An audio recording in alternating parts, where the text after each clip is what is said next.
Vamos começar Resolvendo. analisando essa queda de braço entre o Lula e o Arthur Lira, em uma questão até um tanto quanto pueril quanto à organização do governo. É quase uma obrigação da Câmara chancelar um governo recém-eleito, o formato administrativo que ele deseja. Porém, assim como aconteceu com o Bolsonaro, foi uma luta árdua para o governo Lula se articular e aprovar a sua estrutura governamental.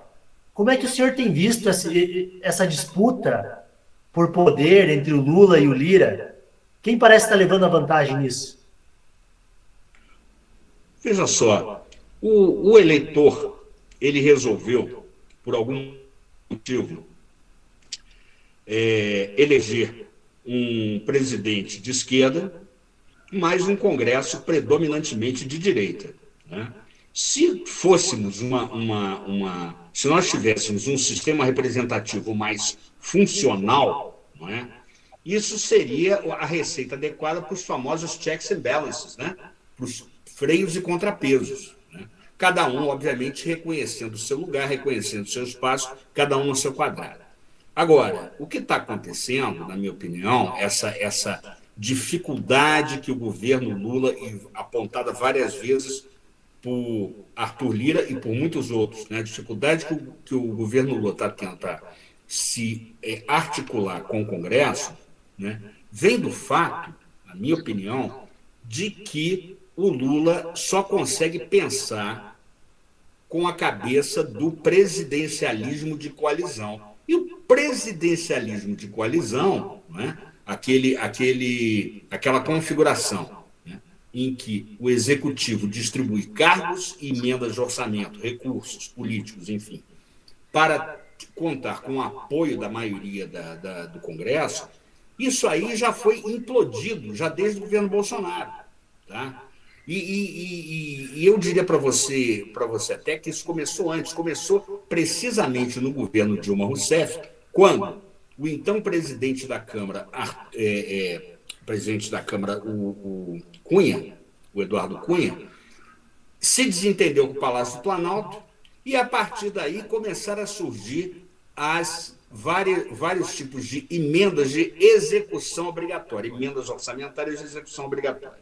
Então, isso é que aconteceu de lá para cá. O Congresso avançou muito, não é?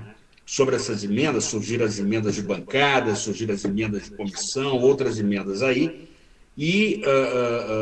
obviamente, com isso, a margem de manobra, né, de investimento, de gasto discricionário do executivo ficou menor. Já era muito pequena por causa do nosso aperto fiscal. Né? Ficou menor ainda. Então, veja só, ninguém abre mão do poder que conquistou. Né? Então, o Congresso não vai abrir mão desse poder de decidir sobre as emendas orçamentárias. Né? E isso deu ao Congresso, digamos assim, isso empoderou o Congresso, né, perante o Executivo, principalmente a Câmara dos Deputados. Principalmente a Câmara dos Deputados, que hoje, invertendo, né, uma situação que nós tínhamos no passado, em que o Senado era mais altivo e a Câmara era, digamos assim, mais subserviente, né, como é que eu diria? Não estou querendo ofender ninguém com a palavra subserviente, mas o que eu quero dizer é o seguinte: era uma, era uma Câmara que tendia mais a satisfazer os desejos do Palácio do Planalto. Tudo isso mudou, mas menos a cabeça do Lula, porque o Lula continua pensando nos velhos termos do presidencialismo de coalizão. E o presidencialismo de coalizão acabou. Hoje, para resumir a situação, o, é o presidente, é o executivo, é o governo que precisa aderir ao Congresso, quando antes era o Congresso que aderia até com certa facilidade ao executivo. O senhor antevê maiores dificuldades para o governo com a Câmara?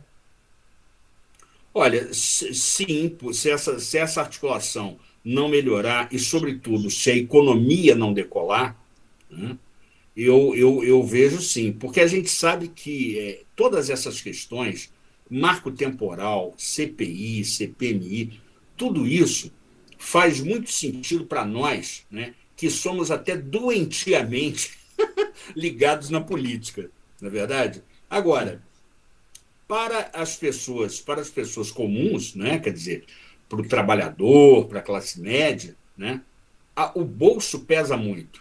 O bolso pesa muito. Né? E, muito embora a gente tenha hoje esse novo ingrediente, né, que além do bolso, além da questão do bolso, nós temos hoje um novo ingrediente da polarização, da radicalização. Né? Então, a gente sabe que até alguns parlamentares estariam doidos no íntimo para aderir ao governo, né, às benesses do governo, né, mas não fazem isso porque são cobrados pelas suas bases que hoje estão mais atentas, cobradoras e radicalizadas. Para adicionar um pouco de gasolina, literalmente, gasolina ao fogo, o imposto sobre a gasolina foi restituído o ICMS com a alíquota mínima de R$ 1,22 por litro e entrou em vigor hoje. Sim, Então, sim. tudo isso tem um impacto muito, muito negativo no bolso da classe média, é um assalto, né? A gente Sim. sabe que terá muito, muito choro e ranger de dente com esse valor que vai o litro da gasolina. E isso para o Lula não é nada bom, né? Não, isso não é bom. Eles conseguiram manter ainda a isenção do diesel, né, que são os caminhoneiros, e do gás de cozinha, mas no caso da classe média, como você está falando aí, a maior parte dos carros de classe média roda com gasolina, né, roda com Sim. gasolina. Né?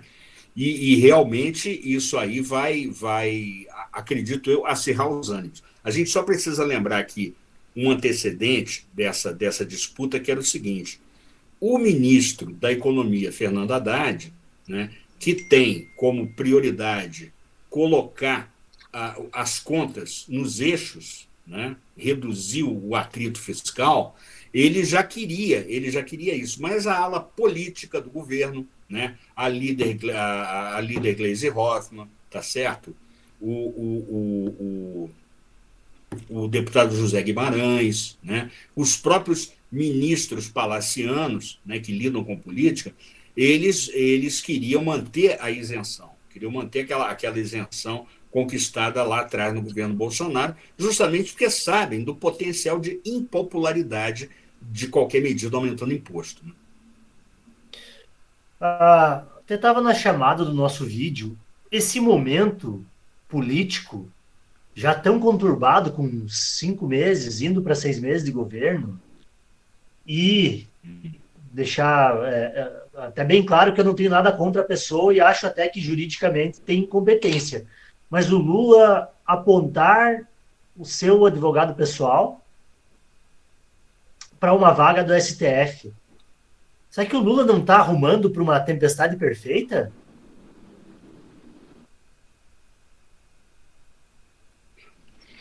O Saliba, a gente ouve aqui em Brasília pessoas muito experientes, abalizadas, tanto políticos quanto analistas políticos. Né? E quando eu falo analista político, eu falo não apenas do cientista político, né, dos meus colegas, mas falo também dos jornalistas. Né?